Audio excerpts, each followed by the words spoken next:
Eddie Jones has hailed two significant areas of improvement from the Springboks since he last coached against the South Africans.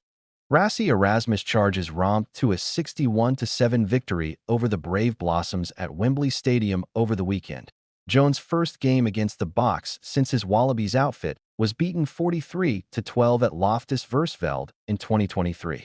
The experienced coach spoke glowingly about South Africa in the post-match, stating that the Boks' aerial and kicking game was far superior to Japan's, as his players weren't used to those kinds of tactics, as they aren't deployed in Japan Rugby League One.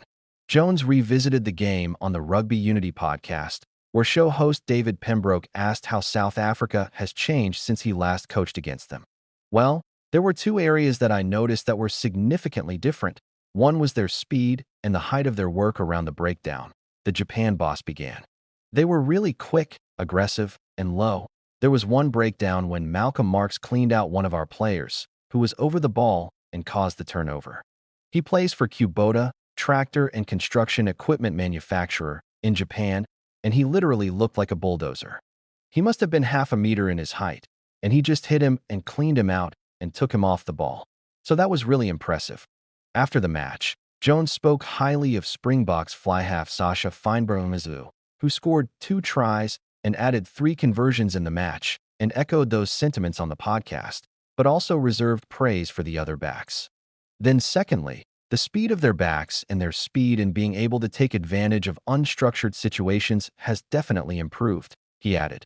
Everyone's talking about Sasha, and quite rightly. He's a brilliantly talented player. He's got good feet, he's got a good fend, an eye for space. He wants to take people on, and he's a big fella too. He's not a small player. So he certainly looks like he's going to be a really good talent coming through. There's obviously a lot for him to negotiate in the next couple of years to see whether he can keep his head on and keep applied to his task, but there's no reason to think he can't. South Africa were dominant for much of the match, but Jones was pleased that his charges were able to hang in there at times, particularly in the scrums.